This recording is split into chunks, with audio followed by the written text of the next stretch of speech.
Hey, 420 MSP, Harry here, and I'm with Blake, one of our panelists and speakers from the recent Cannabis Technology Conference. So, Blake, how you doing? You washing your hands? You keeping it safe down there in Colorado Springs? And we're having a great time in Colorado Springs. We can go out and golf, going out to dinner, get together with friends, and doing outside stuff because it seems like that's safe. And and Colorado Springs is opening back up, so it looks like gyms All are right. opening and the pool's opening. So Oh, wow. have a good time. Okay. Well, I got very it. I'm cool. working on my can now. Yeah, there you go, my friend, and it's summertime. Well, hey, I just wanted to catch a couple minutes with you. So you were one of our rock stars, again, with the 4 afternoon inaugural Cannabis Technology Conference. And high-level feedback, how'd you like it? What'd you learn?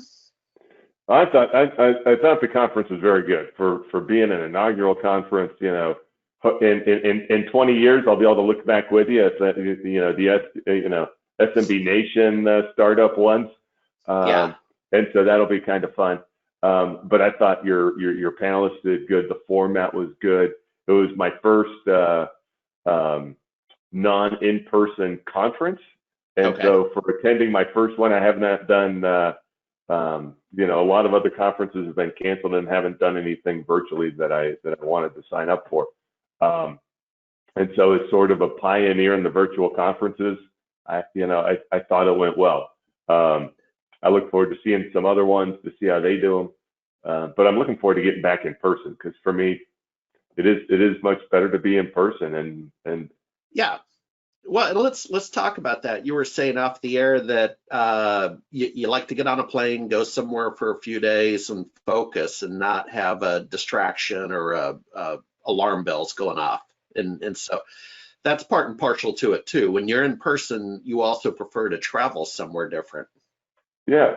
Well, it's just like the last 3 months of COVID quarantine.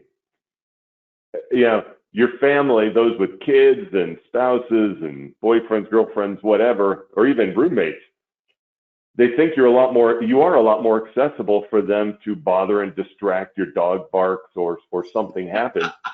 Yeah, Um, or you got to go pet the llamas, right? And so, yeah, yeah, it's easier to get distracted and pulled away, and much more so than it was before. But even before Corona time, I liked to actually leave town because it was much less likely that I was going to get bothered with business issues. It made a clear distinction that I was gone and out of the office, and the people left behind had to pick up and find a way to solve problems, which is healthy for the business, right? It makes it yeah, an owner independent business if we're allowed to actually leave the office and leave the yeah. state. Well, back to the this what I call the CTC, our online event. You made mention that you heard of a security vendor, and then you just got a demonstration. So talk to us. What did you hear about? So you were able to learn as well as deliver at the conference. Yeah, yeah. So Luis Alvarez mentioned a tool called video security tool called Deep Sentinel that they add on to their existing camera system. It watches the front door, back door, and it's monitored by live security agents back in a SOC, and they look for risky behavior, and then so it's a really cool add-on to a cannabis operation security system. It's all cloud-based, so when somebody breaks in, steals the VCR or the NVR out of the dispensary, they've already gotten it out in the cloud because none of the dispensary recording systems are going to the cloud. There's just way too much data. And it was funny because then, so he talked about him last week. I didn't have a chance to look at him. And then we have a weekly call with Ulistic and Stuart Crawford, and Stuart Crawford knows him and had him come on as our guest speaker. And so I signed up as a partner, and now we'll probably start doing some work with Chris Sturbank. Yeah, yeah, no, that sounds good. And then you also made mention that, when I think of a conference, let me frame up the question, then I'll ask it. But when I think of a conference, my goal at a minimum is to come back with one thing, right? Just one good idea I didn't have, and hopefully more. But I have a gold standard of at least one thing. Yeah. And you made mention that you like the create your own meetup idea. Is what maybe one of those things for you. Yeah, I think, and I'm with you. If you're going to spend the time and money to go to a conference, even if someone else is paying for it, you want to come back with some aha moment and Right. with some new tool, something that is going to make you a lot more money than what you spent and lost by going to the conference. Yep. For me, I think that the meetups are a great idea. I haven't spent a lot of time on meetups. I need to, and so that's kind of the nudge to go do that. And I mean, you had a great example. You started up a cannabis technology meetup on Bainbridge Island, and all of a sudden had 60 people, Yeah. join your meetup group. I know. And have you done anything in person with them yet, or are you? No, because Meetup actually is not allowing in-person meetups right now as their policy. Now, obviously, you could go down the alley and go in the back door, Yeah. and do that, but their policy is only online right now. So, but Blake, the point is we're building a base, right? And then we can meet in person, say quarterly or whatever, and just go and grow together. It's the new user group. It's the new way to meet. It's called a meetup. Yeah. Well, one of the things that happened that came up over and over again was this is a very relational,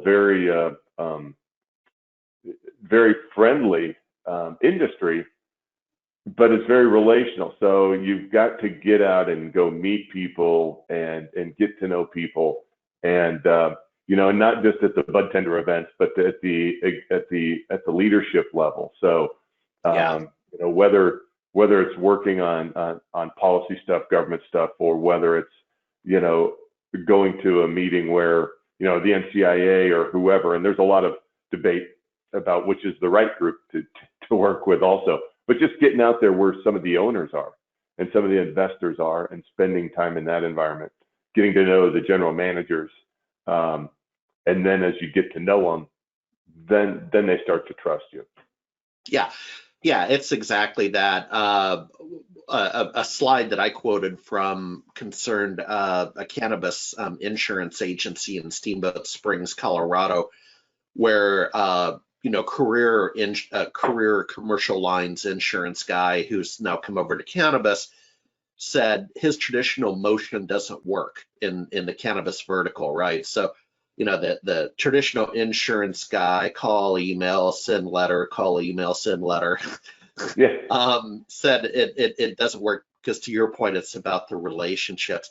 Well, hey, tell us before we go, tell us about you're going to your second online conference, and I'll be interested to hear how that goes and the format. What is it, and what's the story? It's a techation, an MSP techation conference, 2 days, 5 hours each day. It's basically online nerd camp for MSPs, it sounds like. So George Bardisi with B Voice is putting it on. They've got, looks like 10 vendors, different MSP vendors, and it's going to be a series of fireside chats and stuff. So it'll be interesting. I go check it out, and it's next week, and see how they do. See if they can come up to the level of Harry Brailsford and well, who knows? And 420MSP. So there we go. All right, Blake. Hey, we're going to check in with you just after mid-year. So this is my opportunity to say enjoy the summer solstice and the 4th of July. And we'll circle back and see how you're doing. Thank you for being a contributor. Oh, hey, thank you. Last week was a good time, so I enjoyed it. So thanks for having me. All right. Yeah, we'll definitely have you back. All right. Thanks. And Jenny, thanks over in the radio control room. Have a great day, everybody.